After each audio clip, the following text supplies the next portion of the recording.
Hello friends, जेके गौर education पर आप सभी का स्वागत है।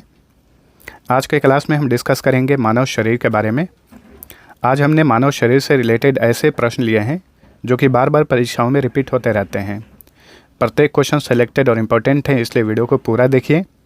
और आज का ये वीडियो पसंद आता है तो लाइक और शेयर ज़रूर करना। तो अब चलिए शुरू करते हैं। आज का हमारा पहला क्वेश्चन है, मानव शरीर की रचना से संबंधित निम्न में से कौन सा क्रम सही है।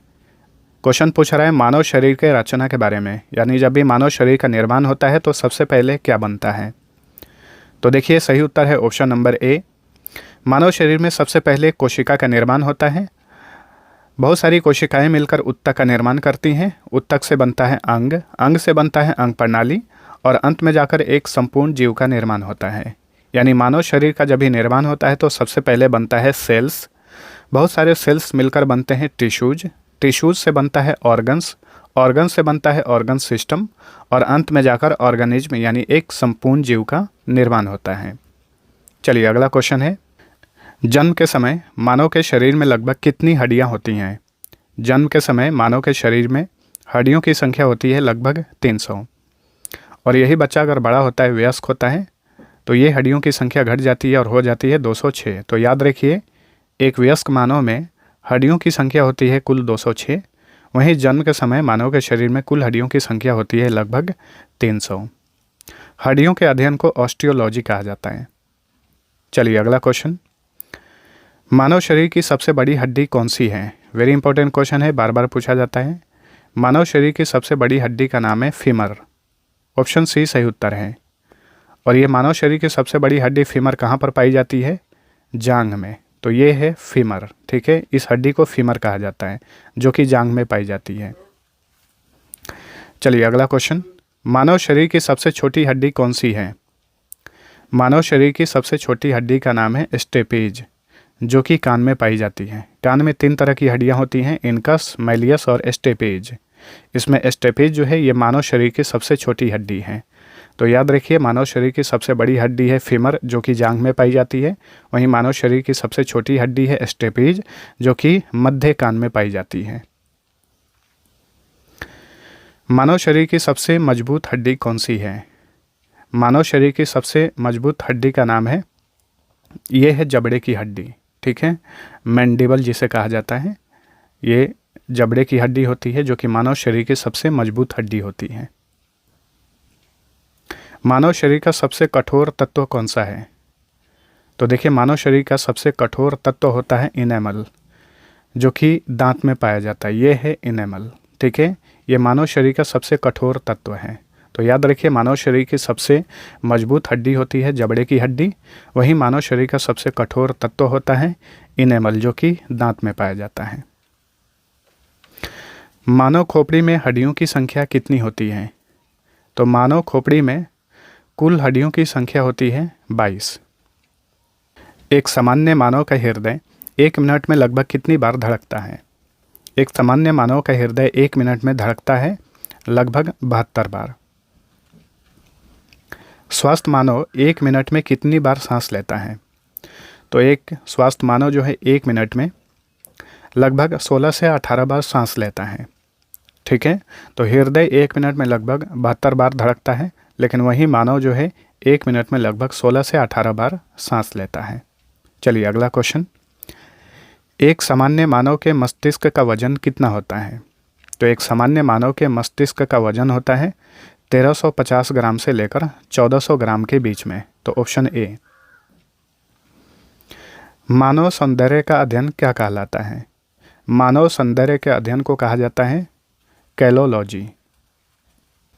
पूरे शरीर में एक बार रक्त परिभ्रमण में कितना समय लगता है। तो पूरे शरीर में एक बार रक्त परिभ्रमण में कुल समय लगता है 23 सेकेंड। मानव शरीर में जल का प्रतिशत लगभग कितना होता है। तो मानव शरीर में जल का प्रतिशत होता है 65%। ऑप्शन सी राइट आंसर, ठीक है। मानव शरीर में जल का जो प्रतिशत होता है ये कुल शरीर का 65% होता है। रक्त की मात्रा शरीर के भार का कितना प्रतिशत होता है। अब क्वेश्चन पूछ रहा है कि रक्त की मात्रा जो है पूरे शरीर के भार का कितना प्रतिशत होता है। तो ये 7% होता है। अगर लीटर में पूछे कि एक सामान्य मानव में रक्त कितना लीटर होता है तो 5 से 6 लीटर होता है। सबसे छोटी व्यास वाली रक्त वाहिकाओं को डैश कहा जाता है। तो सबसे छोटी व्यास वाली रक्त वाहिकाओं को क्या कहा जाता है? इन्हें कहा जाता है कैपिलरीज यानी कोशिकाएं। एस्ट्रोजेन हार्मोन किसके द्वारा स्रावित होता है? ये स्रावित होता है अंडाशय द्वारा। ठीक है, मादा में एक जोड़ी अंडाशय होती है, यानी 2 अंडाशय होते हैं। याद रखिए, महिलाओं में कितना अंडाशय होता है? 2 होता है, यानी एक जोड़ी। तो अंडाशय द्वारा ही एस्ट्रोजेन हार्मोन का स्रावण होता है, यहीं पर निर्माण होता है। एस्ट्रोजन हार्मोन जो है ये महिलाओं के प्रजनन और यौन स्वास्थ्य के लिए काफ़ी ज़रूरी हार्मोन होता है। टेस्टोस्टेरोन हार्मोन डैश द्वारा स्रावित होता है। तो टेस्टोस्टेरोन हार्मोन जो है ये टेस्टिक्स द्वारा यानी विरेचन द्वारा स्रावित होता है। ऑप्शन ए सही उत्तर है। और टेस्टोस्टेरोन हार्मोन जो है ये पुरुषों में यौन लक्षण के विकास के लिए काफ़ी ज़रूरी हार्मोन होता है। अगर एक पुरुष में इस हार्मोन का निर्माण कम होता है तो वो व्यक्ति चिड़चिड़ा और गुस्सैल बनता है, ये भी याद रखिए। टेट्राआइडोथायरोनिन हार्मोन किसके द्वारा स्रावित होता है? तो सबसे पहले ये जानिए, टेट्राआइडोथायरोनिन हार्मोन जो है इसे थायरोक्सिन हार्मोन भी कहा जाता है। ठीक है, जो कि थायराइड ग्लैंड द्वारा स्रावित होता है, थायराइड ग्रंथि द्वारा स्रावित होता है। टेट्राआइडोथायरोनिन हार्मोन या फिर थायरोक्सिन हार्मोन जो है ये मानव शरीर के वृद्धि और विकास के लिए जरूरी हार्मोन होता है। एड्रीनेलिन हार्मोन डैश द्वारा स्रावित होता है।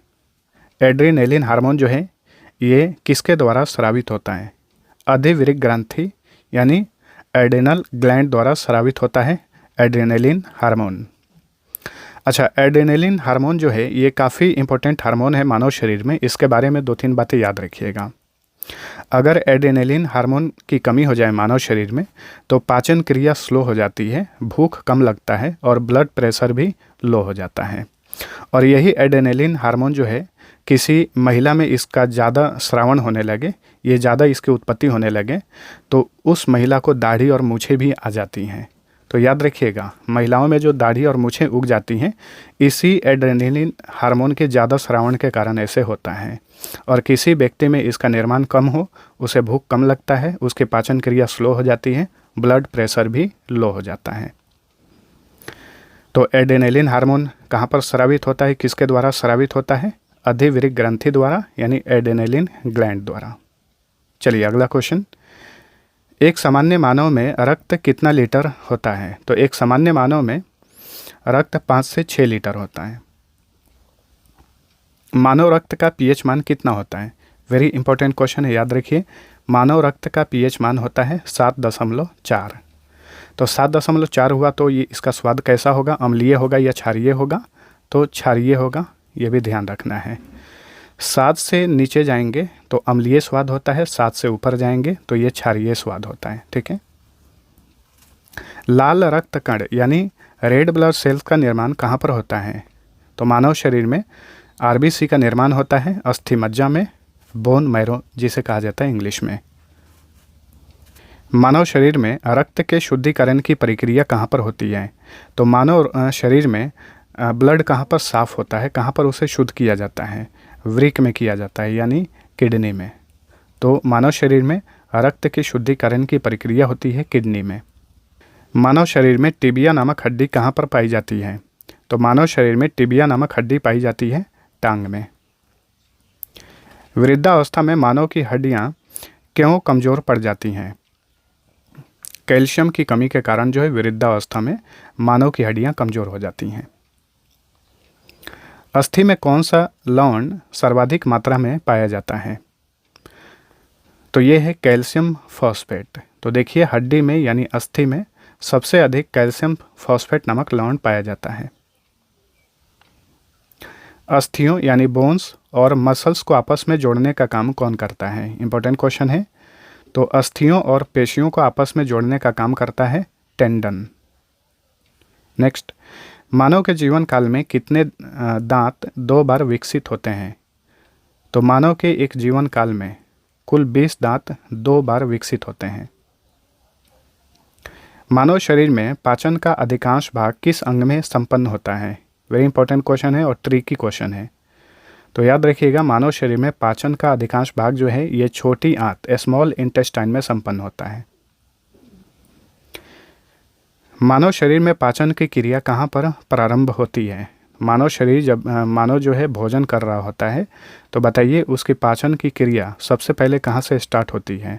तो मुख से ही स्टार्ट हो जाती है, यानी मुंह से ही स्टार्ट हो जाती है। ठीक है, कई बार बच्चे कंफ्यूज होते हैं, आमाशय या फिर बड़ी आंत छोटी आंत कर देते हैं। तो याद रखिएगा कि मानव शरीर में पाचन की क्रिया जो प्रारंभ होती है ये मुख से ही प्रारंभ हो जाती है।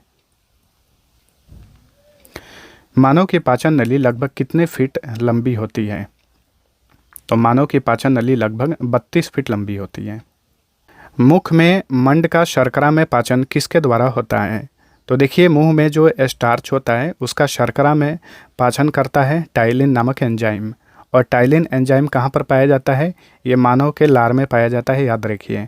तो टाइलिन का ही काम होता है स्टार्च का शर्करा में बदलना, यानी शर्करा के रूप में पाचन करना।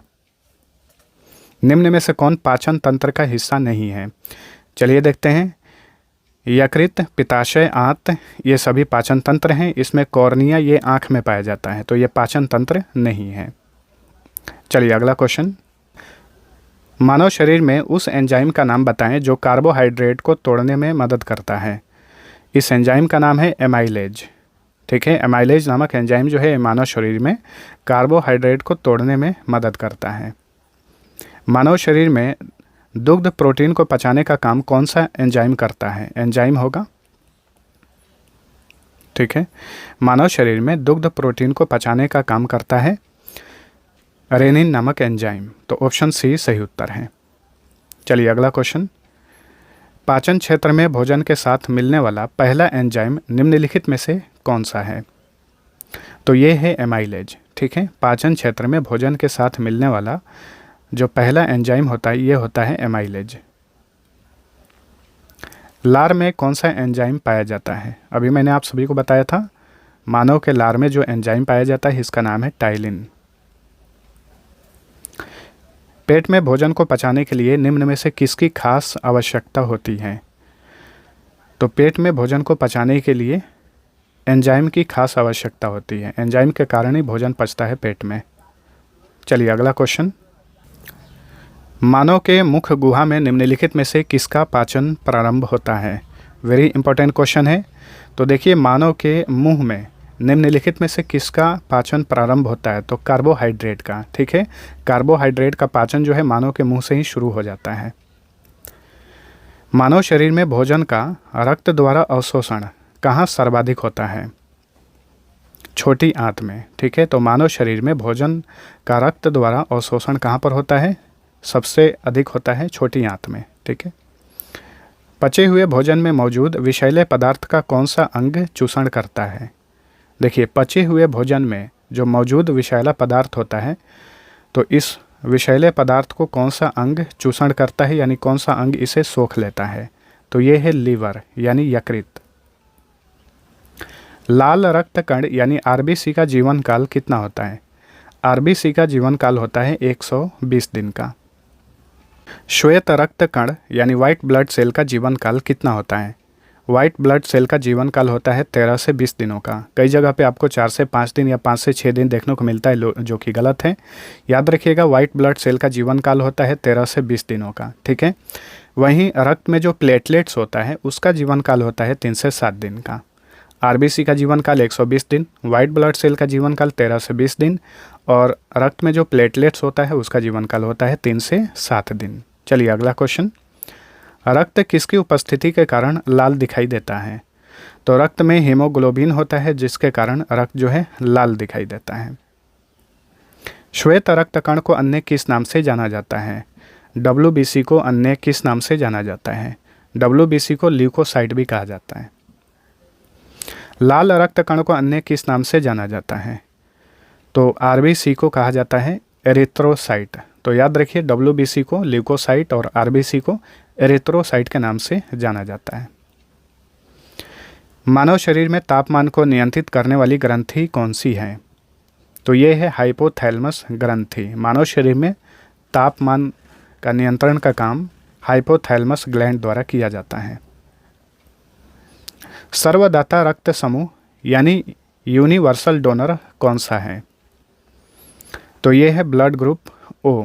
ओ वाला जो है सभी को ब्लड दे सकता है। ये सर्वदाता रक्त समूह वाला व्यक्ति होता है जिसका ब्लड ग्रुप ओ होता है। ठीक है। सर्वग्राही रक्त समूह कौन सा है, यानी कौन सा रक्त समूह सबसे ब्लड ले सकता है, इसे सर्वग्राही रक्त समूह कहा जाता है। तो ये है ब्लड ग्रुप ए बी वाला व्यक्ति जो है सबसे खून ले सकता है। सबको खून दे सकता है ओ वाला व्यक्ति, और सबसे खून ले सकता है ए बी वाला व्यक्ति। इसे सर्वग्राही रक्त समूह कहा जाता है ए बी को, और सर्वदाता रक्त समूह कहा जाता है ओ को। आरबीसी का कब्रिस्तान या ब्लड बैंक किसे कहा जाता है? तो रेड ब्लड सेल का कब्रिस्तान या ब्लड बैंक कहा जाता है प्लीहा को, यानी स्प्लीन को। इसे तिल्ली भी कहा जाता है। ठीक है। तिल्ली को, स्प्लीन को या प्लीहा को आरबीसी का कब्रिस्तान या ब्लड बैंक कहा जाता है।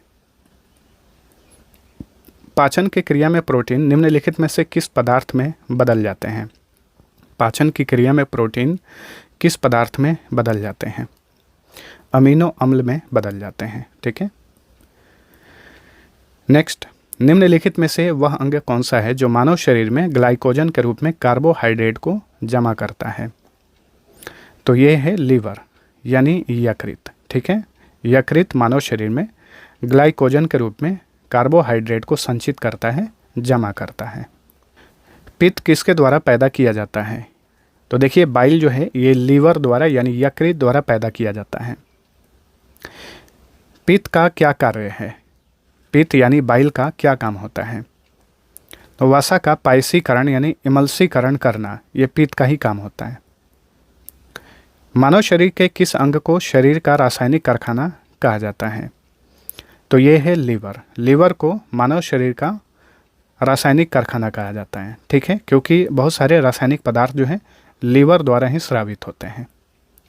मानव शरीर का सबसे बड़ा अंग कौन सा है? मानव शरीर का सबसे बड़ा अंग होता है त्वचा। ठीक है। वहीं क्वेश्चन पूछे कि मानव शरीर का सबसे बड़ा आंतरिक अंग कौन सा होता है? इसका सही उत्तर होता है लीवर। ठीक है। इस क्वेश्चन को ऐसे भी पूछा जाता है कि मानव शरीर की सबसे बड़ी ग्रंथि कौन सी है? तो लीवर है। या मानव शरीर का सबसे बड़ा आंतरिक अंग कौन सा है? तो लीवर है। वहीं मानव शरीर का सबसे बड़ा अंग कौन सा है? ये है त्वचा। मानव शरीर की सबसे बड़ी ग्रंथि कौन सी है? तो अभी मैंने आप सभी को बताया मानव शरीर की सबसे बड़ी ग्रंथि होती है लीवर। और मानव शरीर की सबसे छोटी ग्रंथि कौन सी होती है? पिट्यूटरी ग्लैंड यानी पीयूष ग्रंथि, जो कि मस्तिष्क में होता है। मास्टर ग्रंथि किसे कहा जाता है? मास्टर ग्रंथि यानी मास्टर ग्लैंड किसे कहा जाता है? पिट्यूटरी ग्लैंड को कहा जाता है, यानी पीयूष ग्रंथि को कहा जाता है, जो कि मानव शरीर की सबसे छोटी ग्रंथि है। मानव में कितनी जोड़ी पसलियां पाई जाती हैं? तो एक मानव शरीर में 12 जोड़ी पसलियां पाई जाती हैं। मानव शरीर में मांसपेशियों की संख्या कितनी होती है? तो एक मानव शरीर में मांसपेशियों की संख्या होती है 739। लिंग का निर्धारण किसके क्रोमोसोम पर निर्भर करता है? तो देखिए लिंग का निर्धारण जो है ये पुरुष के क्रोमोसोम पर निर्भर करता है, क्योंकि पुरुष में XY क्रोमोसोम पाया जाता है और महिला में XX क्रोमोसोम पाया जाता है। यानी लिंग का निर्धारण किसके ऊपर निर्भर करता है? पुरुष के ऊपर। मानव हृदय में कितने कोष्ठ यानी चैम्बर्स होते हैं? तो मानव हृदय में कुल 4 चैम्बर्स होते हैं। मानव शरीर में गुणसूत्रों की संख्या कितनी होती है? 46।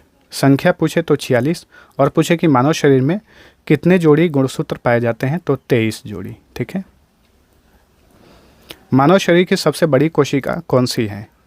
तो मानव शरीर की सबसे बड़ी कोशिका है तंत्रिका तंत्र। रक्त समूह की खोज किसने की थी? ब्लड ग्रुप की खोज किसने की थी? ब्लड ग्रुप की खोज किए थे कार्ल लैंडस्टेनर। कब? 1900 ईस्वी में। मानव शरीर में अमीनो अम्ल की संख्या कितनी होती है? तो देखिए मानव शरीर में जो प्रोटीन होता है वो अमीनो अम्ल में बदल जाता है। तो बताइए अमीनो अम्ल की संख्या मानव शरीर में कितनी होती है? 20। मानव शरीर में प्रतिदिन कितने लीटर यूरिन का निर्माण होता है? तो मानव शरीर में प्रतिदिन लगभग 1.5 से 2 लीटर के बीच में यूरिन का निर्माण होता है। यूरिन का पीएच मान कितना होता है, मानव मूत्र का पीएच मान कितना होता है? तो औसत पीएच मान पूछ रहा है।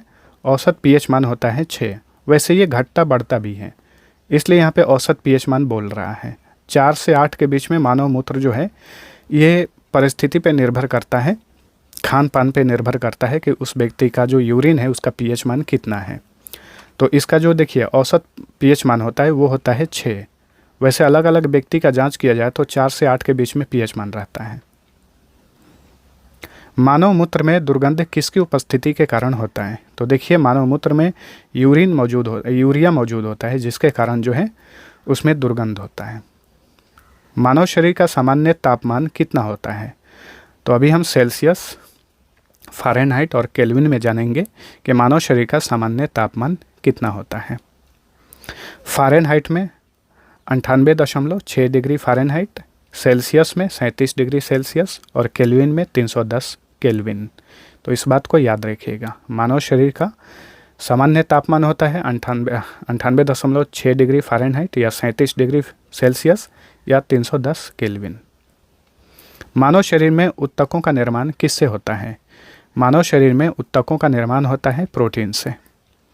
ऊतक यानी टिश्यूज। चलिए अगला क्वेश्चन है, पेसमेकर का कार्य क्या है? तो देखिए पेसमेकर का काम है दिल की धड़कन प्रारंभ करना। ये शरीर में लगाया जाता है पेसमेकर, जो कि एक मशीन होता है। दिल की धड़कन अगर रुकने लगे, स्लो हो जाए, इससे ही तेज़ किया जाता है या प्रारंभ किया जाता है। अगर दिल की धड़कन थम जाए तो पेसमेकर के द्वारा ही उसे शुरू किया जाता है।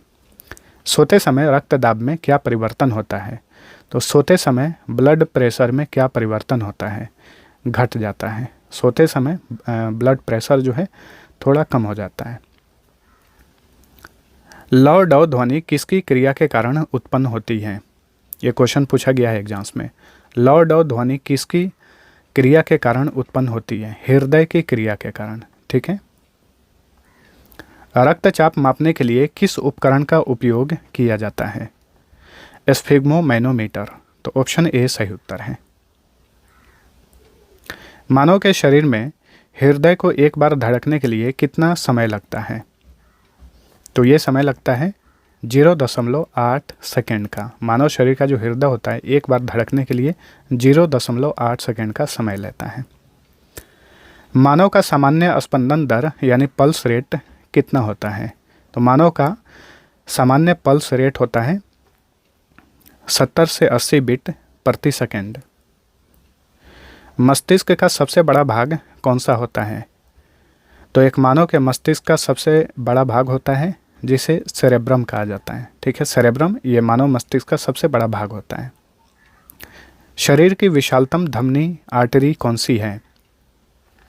तो ये है एओर्टा। ठीक है, ये मानव शरीर की विशालतम धमनी होती है। और सबसे पतली धमनी कौन सी होती है ये भी याद रखिए, केशिका यानी कैपिलरीज। रक्त में निम्न में से कौन सी धातु पाई जाती है? रक्त में कौन सी धातु पाई जाती है? लोहा। Option D. मानव शरीर में खून के शुद्धिकरण की प्रक्रिया को क्या कहते हैं? तो देखिए मानव शरीर में खून की जो शुद्धिकरण होती है किडनी में होती है, और इस प्रक्रिया को क्या कहा जाता है? इसे डायलिसिस कहा जाता है। हीमोग्लोबिन में डैश पाया जाता है। तो देखिए हीमोग्लोबिन में या रक्त में क्या पाया जाता है? आयरन यानी लोहा। लोहा की कमी से ही हीमोग्लोबिन की मात्रा कम हो जाती है और उस व्यक्ति को एनीमिया रोग होता है। तो याद रखिए लोहा की कमी से कौन सा रोग होता है? एनीमिया। और लोहा प्रचुर मात्रा में किस में पाया जाता है? पालक में पाया जाता है। तो जिस व्यक्ति को एनीमिया का खतरा रहता है उसे पालक खाने की सलाह दी जाती है। कौन सी रक्त वाहिकाएँ साफ रक्त को फेफड़ों से हृदय में ले जाती हैं? तो ये है फुफ्फुस शिरा, जिसे पल्मोनरी वेंस कहा जाता है। इनका काम होता है साफ रक्त को, साफ ब्लड को फेफड़ों से हृदय तक ले जाना। निम्नलिखित में से किसकी सहायता से रक्त द्वारा ऑक्सीजन ले जाया जाता है? तो ये है लोहित कोशिकाएं, जिसे आरबीसी कहा जाता है। ठीक है, और आरबीसी में मौजूद होता है हीमोग्लोबिन, उसी के द्वारा पूरे शरीर में ऑक्सीजन को प्रवाहित किया जाता है, ऑक्सीजन को ले जाया जाता है। याद रखिए।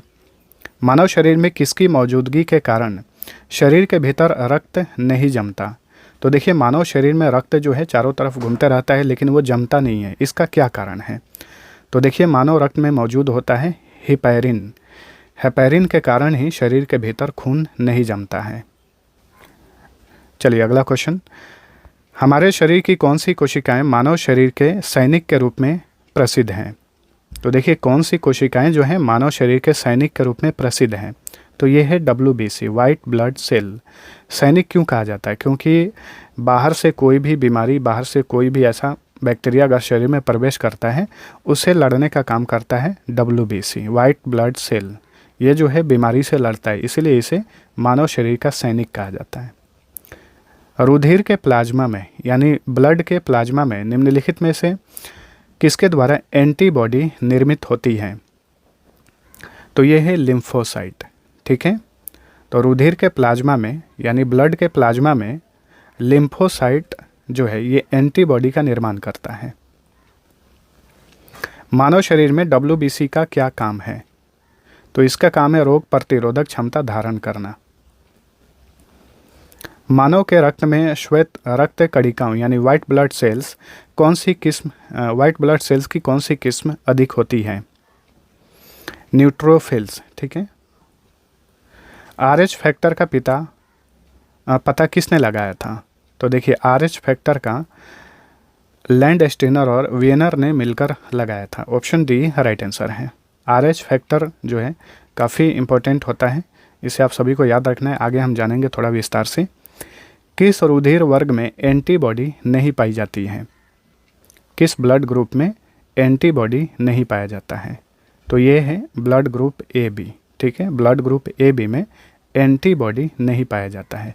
इसी वजह से ये सर्वग्राही रक्त समूह होता है, यानी किसी से भी ब्लड ले सकता है। किस रुधिर वर्ग में एंटीजन नहीं पाया जाता है? अब पूछ रहा है किस ब्लड ग्रुप में एंटीजन नहीं पाया जाता है? तो ये है ब्लड ग्रुप O। एंटीजन नहीं पाए जाने के कारण ही ये व्यक्ति किसी को भी खून दे सकता है, सबको दे सकता है खून, लेकिन सबका ले नहीं सकता है। सबका ले कौन सकता है? AB वाला। संतानों की भ्रूणीय अवस्था में माता के गर्भाशय के अंदर ही रक्त का थक्का बनने से मृत्यु हो जाती है। इस रोग को कहा जाता है एरिथ्रोब्लास्टोसिस फिटेलिस। और इसका कारण क्या है? क्वेश्चन को ध्यानपूर्वक पढ़िएगा और याद रखिएगा कि गर्भाशय के अंदर रक्त का थक्का बनने से भ्रूणीय अवस्था में मृत्यु हो जाती है बच्चे की। इस रोग को कहा जाता है एरिथ्रोब्लास्टोसिस फिटेलिस। और ये क्यों होता है? तो इसका सही उत्तर है पिता का RH पॉजिटिव होना और माता का RH नेगेटिव होना। RH तत्व के अनुसार कौन सी जोड़ी विवाह के लिए उपयुक्त नहीं है? यानी RH तत्व जो है इसके अनुसार कौन सी जोड़ी यानी पुरुष महिला का जो विवाह होता है, तो कौन सी जोड़ी विवाह के लिए उपयुक्त नहीं मानी जाती है? तो ये है पुरुषों का RH पॉजिटिव होना और महिला का RH नेगेटिव होना। इसके अलावा अगर पुरुष RH पॉजिटिव, महिला RH पॉजिटिव है तो कोई दिक्कत नहीं है। पुरुष RH नेगेटिव है, महिला भी RH नेगेटिव है तो कोई दिक्कत नहीं है। वहीं अगर पुरुष RH नेगेटिव है और महिला RH पॉजिटिव है तो भी कोई दिक्कत नहीं है। लेकिन अगर साइंटिफिक वे में बात करें तो ऐसे माना जाता है कि RH पॉजिटिव वाला पुरुष और RH नेगेटिव वाली जो महिला होती है, इनका विवाह जो होता है इसमें खतरा ये रहता है कि पहला बच्चा का जन्म जो है सफल हो जाता है, लेकिन सेकेंड और थर्ड जो बच्चे होते हैं उनका गर्भाशय के अंदर ही मृत्यु होने का ज़्यादा चांस रहता है। मस्तिष्क का कौन सा भाग मानव शरीर के आसन और संतुलन को बनाए रखता है? मस्तिष्क का कौन सा भाग जो है मानव शरीर का आसन और संतुलन बनाए रखता है? तो ये है सेरेबेलम। कंफ्यूज नहीं होना है सेरेब्रम और सेरेबेलम में। सेरेब्रम जो है मानव मस्तिष्क का सबसे बड़ा भाग होता है, लेकिन मानव शरीर का जो आसन और संतुलन बनाए रखता है ये है सेरेबेलम। मस्तिष्क के किस भाग में भूख लगने और भोजन से तृप्ति की अनुभूति करने के केंद्र स्थित होते हैं? तो देखिए आपको भूख लगता है, भोजन खाने का दिल करता है, ये जो फीलिंग होती है आपके अंदर, ये किसके कारण होती है? तो मस्तिष्क में हाइपोथैलेमस होता है। ठीक है, हाइपोथैलेमस के कारण ही आपको भूख लगता है। मानव मस्तिष्क में बुद्धि का केंद्र कौन सा है? तो यह है सेरेब्रम। ठीक है, मानव द्वारा श्वसन के दौरान बाहर निकली वायु में ऑक्सीजन की मात्रा कितनी होती है? तो मानव जब भी सांस लेता है अंदर बाहर सांस लेते रहता है, बाहर छोड़ते रहता है। तो श्वसन के दौरान जो वायु हम छोड़ते हैं उसमें ऑक्सीजन की मात्रा कितनी होती है, ये क्वेश्चन पूछ रहा है। इसमें ऑक्सीजन की मात्रा होती है 16%। भोजन का ऊर्जा में परिवर्तन कोशिका के किस भाग में होता है? भोजन का ऊर्जा में परिवर्तन कोशिका के किस भाग में होता है? तो ये माइटोकॉन्ड्रिया में होता है। इसलिए कई बार क्वेश्चन पूछा जाता है कि मानव शरीर का ऊर्जागिरी या मानव शरीर का पावर हाउस किसे कहा जाता है? तो माइटोकॉन्ड्रिया को कहा जाता है। हमारी छोड़ी हुई सांस की हवा में कार्बन डाइऑक्साइड की मात्रा लगभग कितनी होती है? श्वसन के दौरान जो हम हवा छोड़ते हैं, सांस छोड़ते हैं, उसमें उस हवा में कार्बन डाइऑक्साइड की मात्रा कितनी होती है? देखिए उसमें कार्बन डाइऑक्साइड जो है काफ़ी कम होता है, 4% ही होता है। श्वसन के दौरान जो हम सांस छोड़ते हैं उसमें ऑक्सीजन की मात्रा होती है 16% और कार्बन डाइऑक्साइड की मात्रा होती है सिर्फ 4%। तो फ्रेंड्स, ये था हमारा आज का सेशन। आप सभी को वीडियो पसंद आया है तो लाइक और शेयर जरूर करना। अब चलिए आप सभी के लिए एक क्विज है। मानव द्वारा श्वसन के दौरान बाहर निकली वायु में ऑक्सीजन की मात्रा कितनी होती है? सभी लोग इसका आंसर कमेंट करके बताएंगे। और भी इसी तरीके से वीडियो पाने के लिए चैनल को सब्सक्राइब जरूर करिए और वीडियो पसंद आए तो लाइक शेयर कर देना। अब चलिए मिलते हैं अगले वीडियो में, तब तक के लिए टेक केयर।